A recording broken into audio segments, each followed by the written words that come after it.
Greetings, Miss Nicole Wray. Hello. AKA Lady Wray. Lady Wray.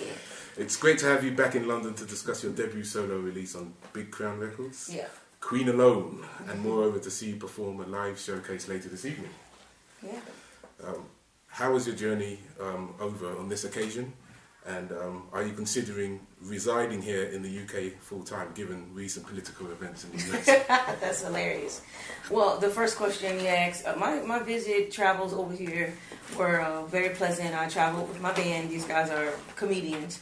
They keep me laughing day and night on the plane, on the train, at the hotel, at soundcheck, everything. We've been joking about the political election as well. We don't get too deep into it. We do once we're alone, but we definitely have our things and jokes and stuff that we make, and try not to take it too serious, you know. But no, I will not be residing here. I may go to Canada or somewhere like that. The weather here, it's beautiful sometimes. It just rains a little bit too much for me. Yeah. It is what it is. Yeah. Yeah. Are you a believer in the saying that everything happens for a reason, given the hurdles you've had to overcome to get to this point? Yes, I do believe that everything happens for a reason. Obviously, I mean, I have worked with some of the best of the best. I've had some good times. I have some unso good times, and you know, in the past, I've seen myself like almost there.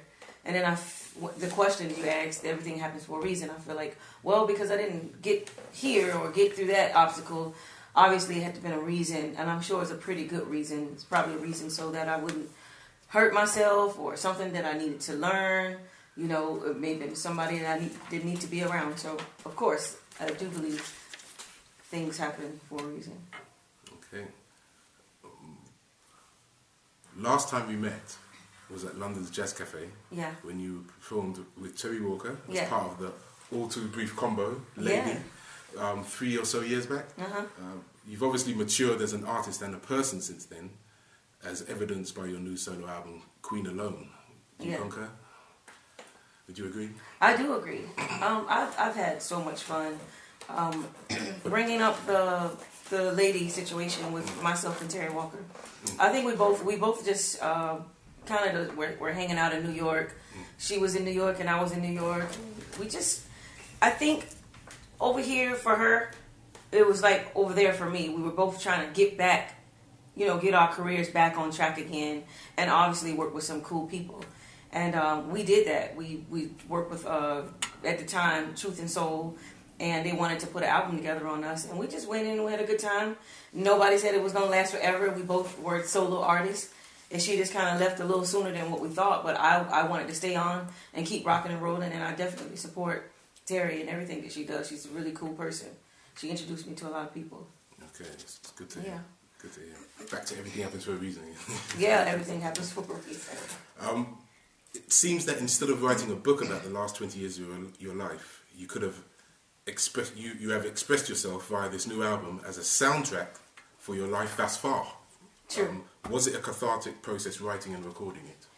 I won't say that. I think I didn't know what I was doing. I think when they said, let's get in the studio, I have, and outside of that, I have worked on so many projects that I'm hoping that will see the light of day. But because they haven't, I still, when I hear something that I love, the production that I love, and I'm having such a good time, and I know those stories hasn't been able to come out for the fans and for people that are wondering what happened to me, or when they see me and they say, oh, I didn't know she was still singing. I think I still feel that way also, because I'm the girl that's been waiting, and anticipating the day when I can get a situation that feels good to me and is consistent and everything is just right. So I think in the process of recording Queen Alone, I don't think that I thought that I was doing it on purpose. I think it was just the fact that I had never been able to release any of my true feelings for the past or future. And it just, for me, it was, I feel it was brilliant, because now you have this album and you have this artist that you've been wondering about. And now you get to know, not necessarily in depths of what has happened, but, you know, how I felt and how I feel and how the music made me feel and what what I'm looking forward to, and how I got over those humps. Like I have a song called "It's Been a Long Time." It starts out the album. It has definitely been a long time, and I've been singing a lot of those records like that, but they've never come out. But I think this one is special because it's so live and it's true to me. And I mean, you hear the guitars, you hear the organ, and you hear the trumpets, and it's just, I didn't have that before in the other music. I'm not knocking the other production, but I think this was particularly special because I did get a chance to share some of the things and trials and tribulations that I had been gone through in the past. That half rolls into my next question when you talk about the production and the music. You are now on Big Crown, a record label, having previously been on Truth and Soul. Yeah. But musicianship-wise, the core team, stroke musical family, such as Leon Michaels and Dat Tone, still provide the backbone to the tracks on this album. Yeah. It must have made the recording process much more relaxed, having worked so closely with them in the past. Is that true? Absolutely. When I think of L. Michaels and Affair and Big Crown Records, Truth and Soul, all of that, I always hear that song in the back of my head. Play that funky music, why, boy. You know, I always, when I was young and I heard that song, and I think I seen a video, I actually, working with him, I felt like in the beginning, the process, I felt like it was a time travel because I come straight from like hip hop, rap, and R&B, and it's so like right in your face. But this was more subtle and it's more organic, and these guys are like brothers to me. I mean, I talk all the time about, you know, when situations are for you, they're for you. When they're not, they're not. And I feel like this, because a lot of people ask me, why aren't you doing R&B? And I simply say, I can do R&B all day. I still record R&B, but these guys, they open up a door, and that door has been open and it's been consistent. And I really think they care about my future and the future of Lady Wray and the albums and how I feel when I'm off stage and when I'm at home. They really care. I talk to them all the time. It's been it's like a family oriented situation. So I'm pretty much thankful because it has been so tough trying to come in that transition from something that everybody knows you from and all these different cliques and cliques and cliques, and when that clique is gone and when that set of group is gone, like, what do you do? And I've witnessed and I've experienced just being there quietly, like, where has everyone gone? You know. And so these guys, they came along and they heard me, they saw me, and they was like, yo, let's keep going. And that's what I've always wanted.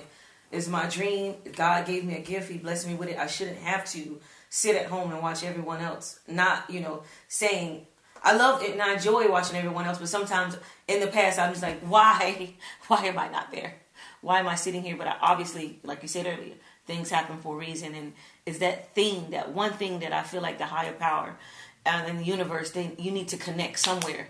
And I totally feel that I've connected, and I just feel so good. I don't feel stressed out. I don't feel pressured like I used to.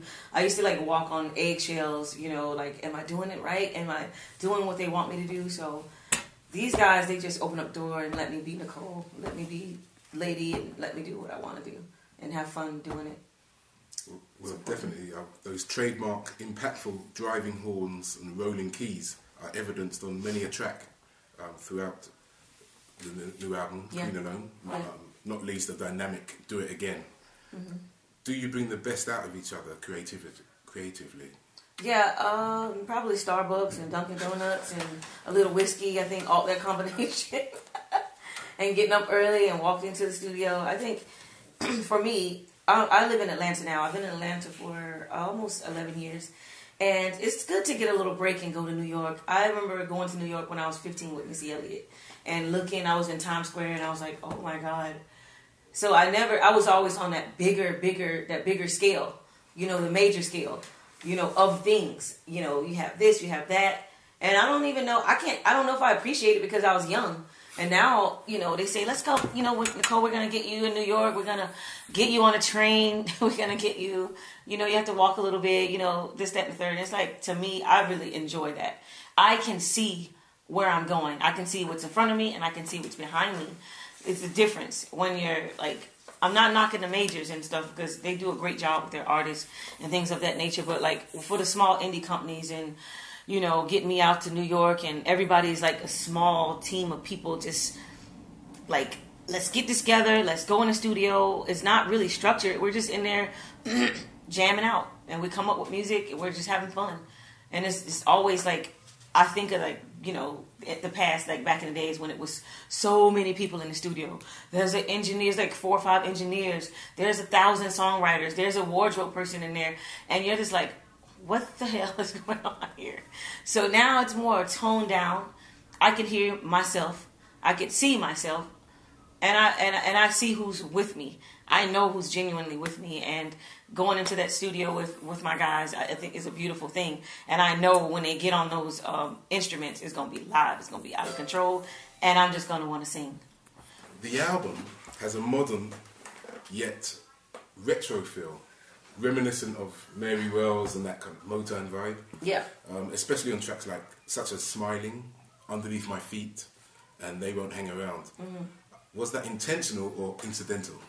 I won't say it was intentional, and I won't say it was incidental. I think at the end of the day, L. Michaels' affair, like I said before, I take my hat off to them.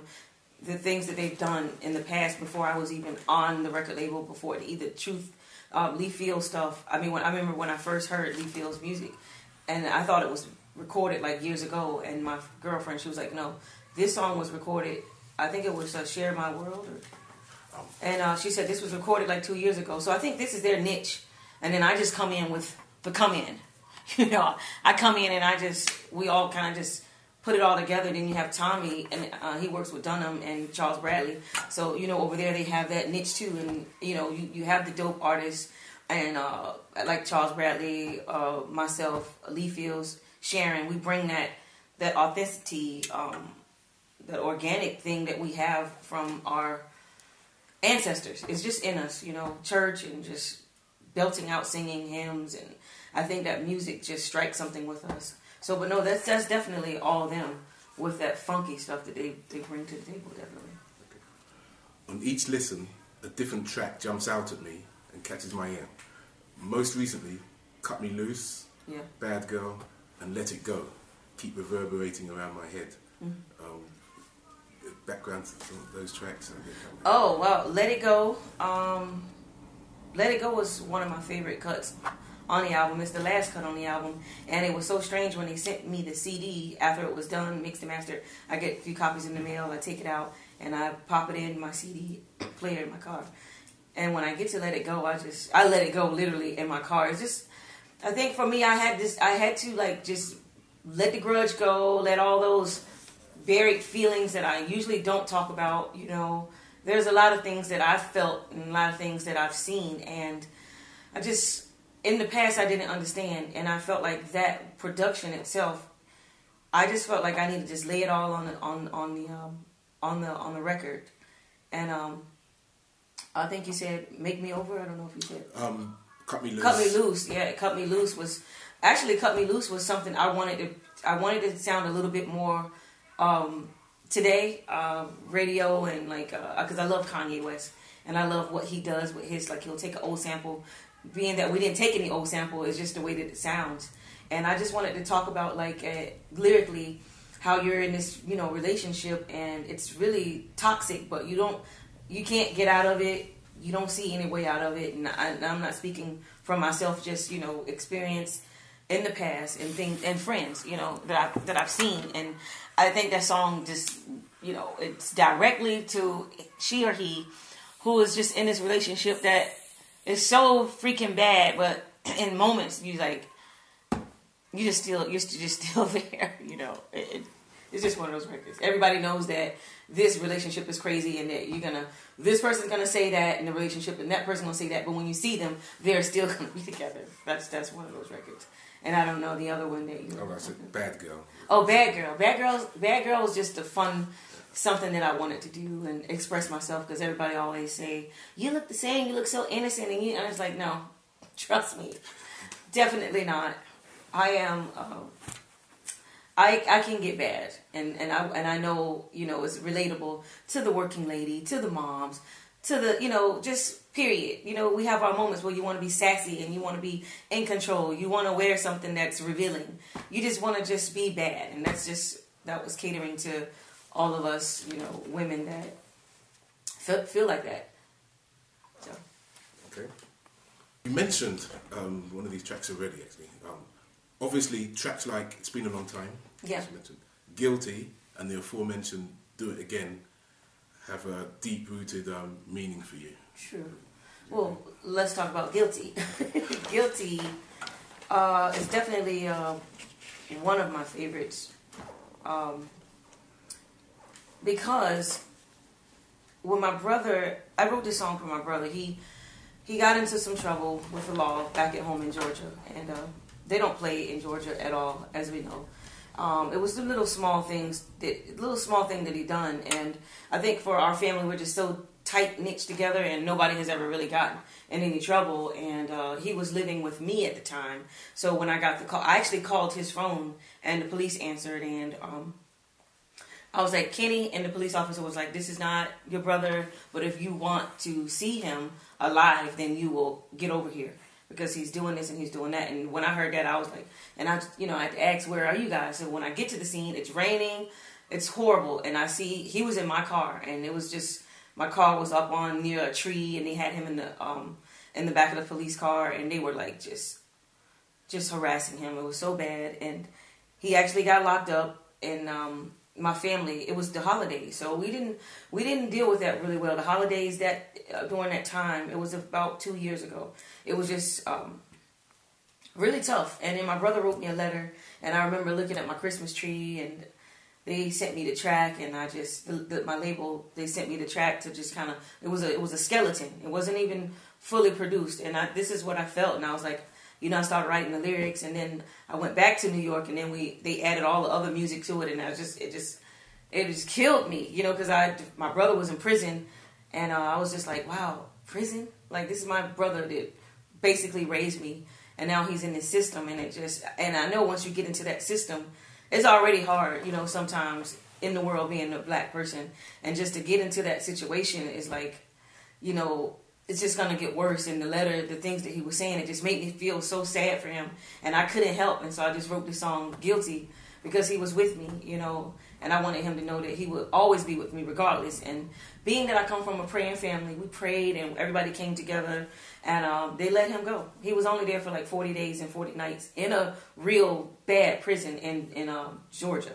So that's what that song was inspired from. And he's out now. He's doing good. He's a first-class welder. He's not gotten any more trouble. He loves the song. He's trying to make a video to the song. So it's cool. Oh, that's fabulous. Yeah. Over what period of time was the album written, and do you feel more empowered and connected to the tracks now you are more involved with the compositions? I think it took us about 3 years to really get the idea going, get me in New York for some jam sessions, send me some stuff back at home. So yeah, it was about 3 or so years to get the whole process, the thought of it, to entertain it and get all the guys together to get in the studio when they could, because they're on tour a lot, and it is live music, so. It was about 3 years, and I'm so impressed with it. And I was impressed with it the day I went to New York. It was winter, and I was in New York. Went there by myself, and we just jammed out in the studio. And some stuff got scratched. We didn't keep. Like, I still have those demos, and the one. And then we did all new stuff, and some stuff that was original at stage. Pretty good, pretty cool with it. Your voice has always had a uniqueness, powerfulness, and dynamic range to it. Your vocals are fresh and vibrant, yet have an old soul quality about them, which holds the listener's ear. I take it that's all Nicole Wray, and something that cannot be taught, I guess, in Nicole. I will give you this weird story. My great-great-grandmother, she passed away around about 5 years ago. And I do have a really soulful singing family. And they asked me to sing at her funeral. And I just was like, I just didn't know how to do it. I honestly did not know how to do it. And I stood up there, and we all had on all white. My grandmother loved to sing. by the way. She loved, and she always used to tell me, well, my great-grandmother, she used to always tell me, you stay pretty now, you stay pretty, you stay singing. And I said, I will, great-grandma, I will. And so at the funeral, I'm standing there, I'm nervous, and I promise you it's going to sound so weird. I couldn't think of anything to come out of my mouth, and I honestly feel like she kind of just borrowed me. She borrowed me, and everybody kept saying, you sounded like grandma, you sound like great-grandma. And I was just like, it must have been her, because I didn't have the lyrics. I didn't have the lyrics or the energy, and I was just so sad, and it's like she borrowed me. I don't know if you can understand that, and I think since that day, because before that, and before my career... You channeled her, basically. Yeah, I channeled her. Yeah. And before that, I used to sing. I could sing, but I think the music that I was doing before was pretty much just like regular R&B, breathy, just cutesy. And I knew I could really sing because I grew up singing in church. But that day at my great-grandmother's homegoing service, I channeled her. And I've been channeling her and my dad's mom, my other grandma, and because they all sang, they played the piano, they all played in church and they sang, and I think they're just watching over me like, baby, just sing, just let it out. This is what we did. This is what your grandmother, my mom did before you, or whatever the case may be. It's just it's in me, and my dad sings as well, and he sings from the heart and the soul, and I just let it go. I just let it all out. Before I used to be like nervous. Am I singing too loud? Am I singing too strong? And now I just don't care. It's just like, this is who I am, and that's that's what it is. Half answered the next question. Who are some of the vocalists, male or female, who have inspired you? So you mentioned some family members there, but is there anybody in there? Oh, males that inspired me? Male or female? In my family? What vocalists, full stop? Oh, just vocalists. Vocalists, full stop, period. Oh, I love Stevie. I love Michael. I love Marvin Gaye, of course. Otis Redding. All female. Mariah. I love Whitney Houston, Lauryn Hill, Mary J. Blige. Vocally, Faith Evans. I love Fantasia. There's so many. There's so many. Etta James. Adele. I really enjoy Adele. I like Taylor Swift too. I do. I really love her voice. I love her the lyrics and just the cuteness, and Katy Perry. I listen to a lot of Little Dragon. I don't know if you said older or today, but I listen to everything. Yeah. Alive or dead. Yeah. Does that, when you say listen to everything, does that mean you listen to different genres? Different genres. Even goes back to like the old blues, like really rustic. Like I'm talking about like on the porch with like 2 spoons, type of stuff. The back dirt. What is it? A dirt backyard. Like old a Mississippi blues, B.B. King, and it's a whole bunch of Muddy Waters and things of that nature. Okay. What did you learn from your association with artists, stroke producers, such as Missy Elliott and Damon Dash, that has stood you in good stead nowadays? I think I've learned honestly to just be myself.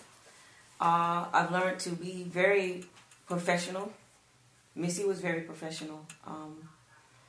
And Damon Dash was definitely professional and very passionate. I learned to be passionate with my music career. I learned that from Damon Dash. And I learned to be professional with Missy Elliott. And the whole talent thing, I think that all of that just rubbed off on me from working with Pharrell, Timbaland, Missy.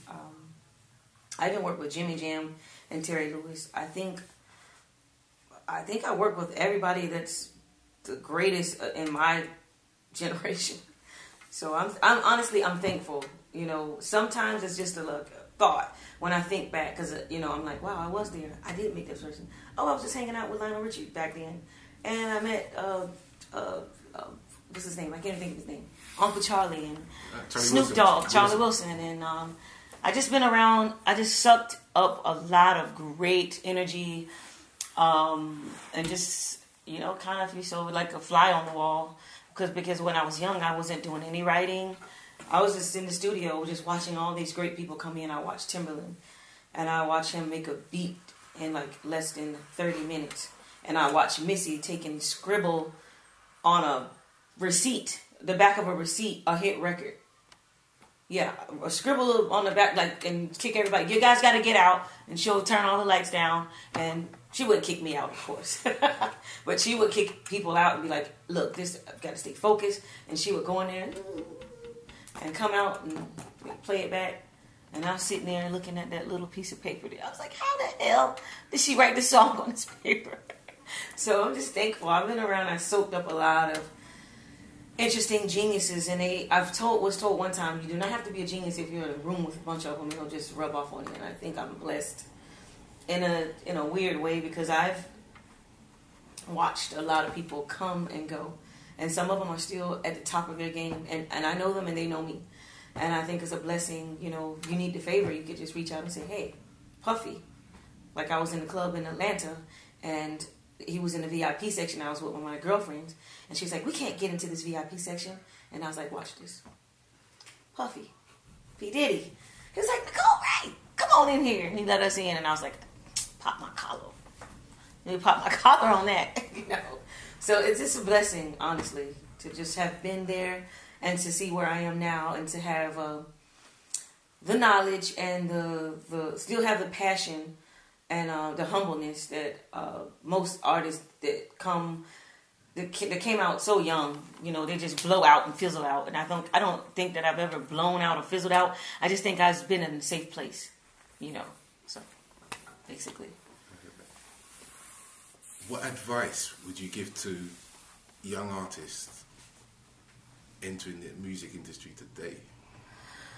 Ooh, today is so much of a better day, because you know you have your internet sensations, and you don't have all of these artist developments. See, back in the day, you couldn't have tattoos; they would, you know, cover them up with makeup, and you couldn't be in the hood. You couldn't be talking about no trap music and shoot you and blah blah blah and all this and tuk all this stuff. It wasn't cool back then. The label was not going for that. It was like a flight risk, and honestly, today I would say just. Being that it is so easy, I say be yourself. Be honest, be true, stay passionate, be loyal, you know, be observant, and don't stop. Don't stop. When somebody tell you no, go somewhere else, because there's always another opportunity. Don't sit there and try to beat a dead horse, because that horse is dead. Go somewhere else and, you know, figure it out. I've been told so many times, figure it out, and I'm like, is that like just sarcasm? What does that mean? I don't know what it means, and now I know. Go another route, and just keep rocking out. Believe in yourself. Make sure that you have a strong team, management, the label, your publicist. Everybody needs to be on one accord, and you're the boss. It's you. You want to be able to go to sleep at night. You want to be able to enjoy your family. You want to be you at the end of the day. You don't want to look back and be like, what the hell was I doing? You know. So just be yourself and stay passionate. Are you looking forward to performing tracks from your album live tonight before a London audience? I'm always looking forward to getting out and having visuals, and you know, because my fans is there always saying, we don't see enough of you, and so it's always good to get on tour and to, you know, spread the love, show my face, show the people really and truly who I am, because I've been gone for a few years under the radar. I've come a little splash here, a little splash there, but then when they see me and connect, it's always that, wow, she really never went anywhere. So, you know, I love traveling. I love meeting all my fans and just people in general, new fans of this new genre of music. You know, I connect with people all the time on the road, people that didn't even know about, you know, my Make It Hot days. They just know about Queen Alone and Lady Wray. So it's always cool to get out here and just do what you love doing and to give back. Okay. What are your future plans going forward? I know promoting this album, obviously. Of course. Yeah. In the future, we're gonna definitely put more visuals out. We're definitely gonna stay on the road. We're gonna get out here and do more shows. I'm going to record more music. I'm doing a lot of writing with other artists as well. And I haven't gotten into some producing. So I'm just staying busy and having fun. That half road into my final question, but other artists, is there anybody that alive or dead that you would have loved to duet with or collaborate with, or that you would still love to collaborate with going forward? Future projects, maybe. Alive, I'd like to get in the studio with R. Kelly. I love R. Kelly. Andre 3000, of course. Mary. I sat with Mary one night in the studio. It was so weird, and I was so nervous, and I was like, you think we could do a song together? She was like, sure. So I'm looking forward to that day happening. You know, that was my idol growing up. When my mom was divorced from my dad, I had Mary's all her music, and I just listened to it. And so when I met her in person, I was just blown away. And dead, anybody that's dead that I would, maybe Otis Redding, definitely Billie Holiday, Marvin Gaye. Trying to think of somebody that was a little younger. Maybe Amy Winehouse. I really loved her swag. She had that just effort personality, and she still would get out there and kill it. Bruno Mars. I love his vibe. Prince. I love Prince. I would love to do something with Prince and Michael Jackson. Yeah, definitely. Bruno Mars, for the record, is still alive, isn't he? You said dead and alive. Okay. Yeah. Okay, wonderful. Listen, thank you so much for your time. Thank you. And looking forward to the gig later this year. Yeah. Okay. It's going to be awesome. All right. Awesome. Thank you for your time. Thank you. Bless you.